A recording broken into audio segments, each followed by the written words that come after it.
Hello, how are you?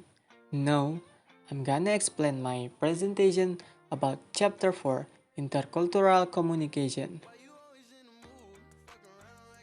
The presentation present by me, Rivaldi Anggara Saputra. Let's start. Intercultural communication is a discipline that studies communication across different cultures and social groups, or how cultures affect communication.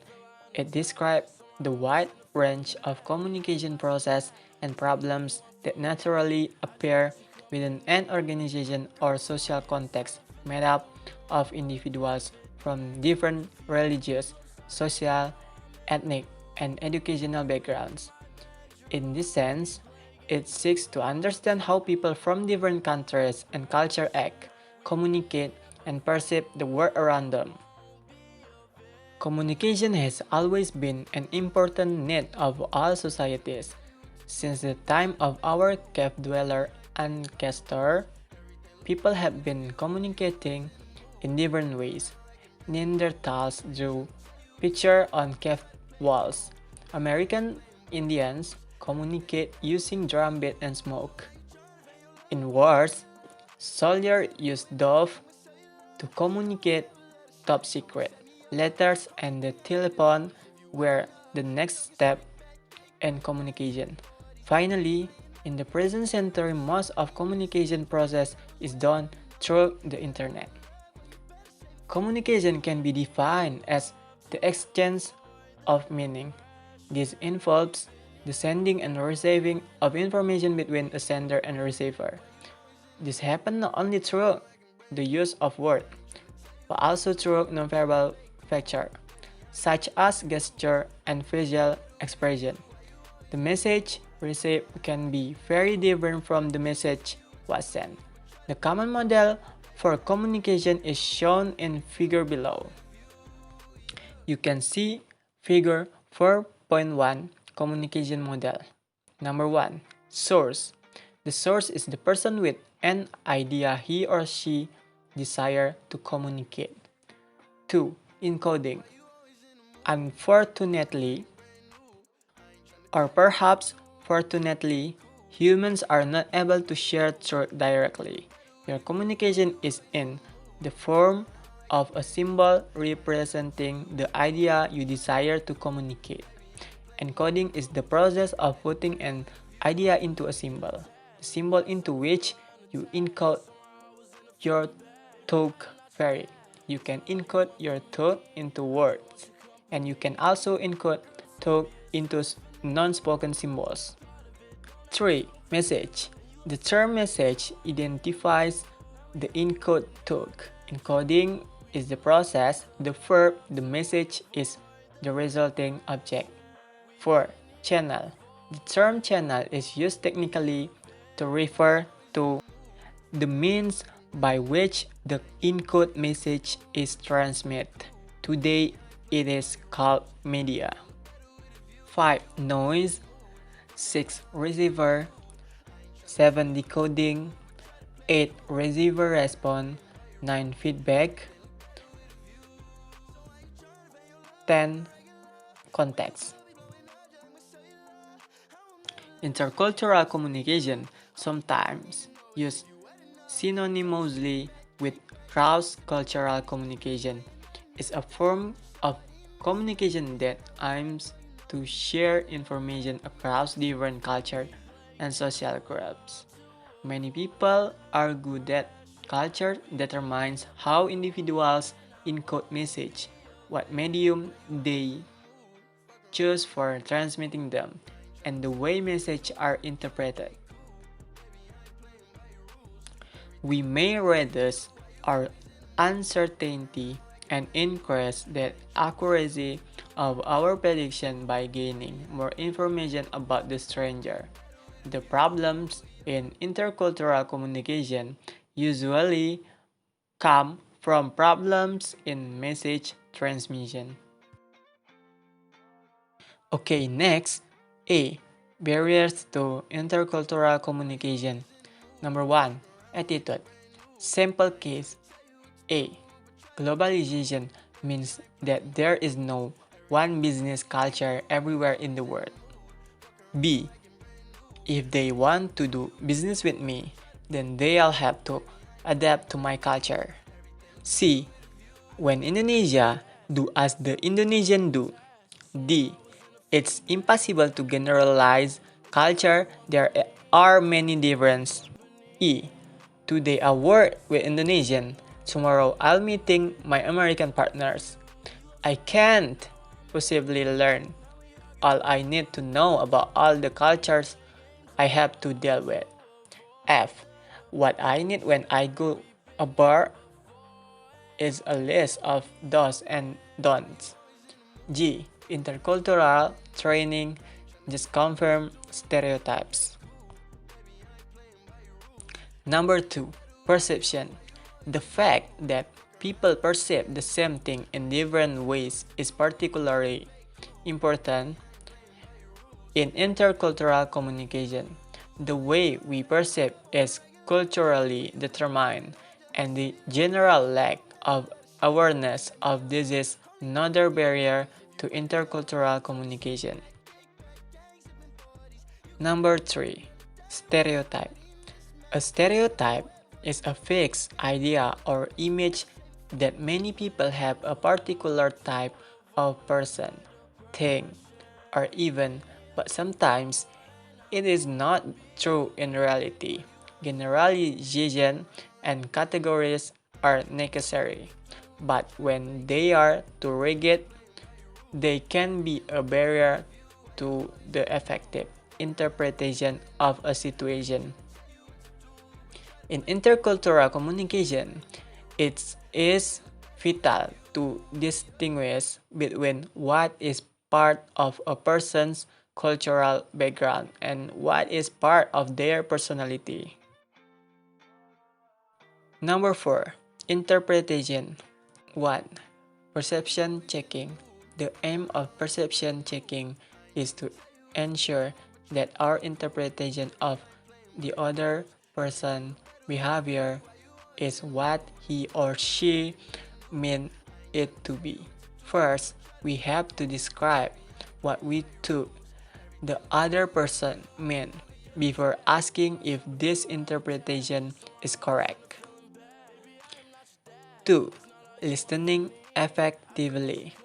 It is important to distinguish between hearing, the physical process, and listening, which involves much more attention and includes absorbing new information, checking it with what you already know, categorizing it, selecting ideas, and predicting what is coming next. And 3. Giving feedback. This is the verbal or nonverbal response to others. Again, the ways feedback is given vary widely across culture, but it often useful to follow the following guidelines. Be specific, separate the feedback from the person, present the problem as mutual one, mix negative with positive feedback, provide feedback at an appropriate time, use I statement whenever possible. Number 5. Culture shock. Culture shock is precipitated by the anxiety that results from losing all our familiar signs and symbols of social intercourse. These signs or quests include the 1001 ways in which we orient ourselves to the situation of daily life. Number 6. Nonverbal behavior. While language is the primary means of communication, nonverbal behavior also communicates. Nonverbal patterns include gesture, facial expression, eye contact, body movement, touching, and the use of space and time. B.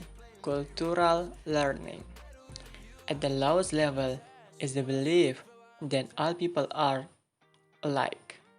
Then comes a recognition that there are differences and acceptance of the difference, seeing ways of synthesizing the different ways, selecting and making things run smoothly. The process of cultural learning can be helped along by experience, reflection, and training. Intercultural training not only provide information but also develop skills and encourage attitudes to enable people to progress along the cultural learning curve. C. Dealing with difference. Based on a research, Marx and Gibson 2000 enlist in order of priority what personal manager in German companies look for in international manager. Social competence, openness to other ways of thinking, cultural adaptation, professional excellence, language skills, flexibility, ability to manage or work in a team, adaptability of the family, patience, sensitivity. Not that one, the list. Professional excellence doesn't come at the top of the list. If technical skills is the only criterion for working abroad, the result will be rarely successful, where aggression, speed, and competitiveness may be important in a monocultural environment. They could be dangerous an intercultural one, where qualities such as adaptability and high tolerance for ambiguity are more important. Okay, next, D. Improving intercultural communication. In interaction with people from foreign culture, a person who is interculturally competent understands the culture-specific concept of perception, thinking, feeling, and acting. The basic requirements for intercultural competence are 1. Break the assumption. Everyone makes or has assumptions about others. Assumptions are beliefs rather than objective truth and are usually influenced by a number of subjective factors. 2. Empathy. In order to come to appreciate and understand people from different cultures, empathy is vital. Through putting yourself in someone else's shoes, you come to see or appreciate their point of view. 3. Involving others in tasks or decision making empowers and builds strong relationships. Using intercultural diversity is in essence a more creative approach to problem solving as it incorporates different point of view. 4. Discourage herd mentality. Herd mentality refers to a closed and one-dimensional approach. Such a way of thinking curbs creativity, innovation, and advancement as people are restricted in how to think, approach, and engage with people or challenge. 5. Avoid incentive 5. Avoid insensitive behavior. People can and do behave in culturally insensitive ways. By attacking someone person, you attack their culture and therefore their dignity. This can only be divisive. Effective communication depends on the informal understandings among the parties involved that are based on the trust developed between them. When trust exists, there is implicit understanding within communication. Cultural difference may be overlooked, and problem can be dealt with more easily. The meaning of trust and how it is developed and communicated vary across societies. Similarly, some cultures have great propensity to be trusting than others. Okay, I think it's all of my presentation. Don't forget to like and share my video and subscribe maybe. And thank you. Bye bye.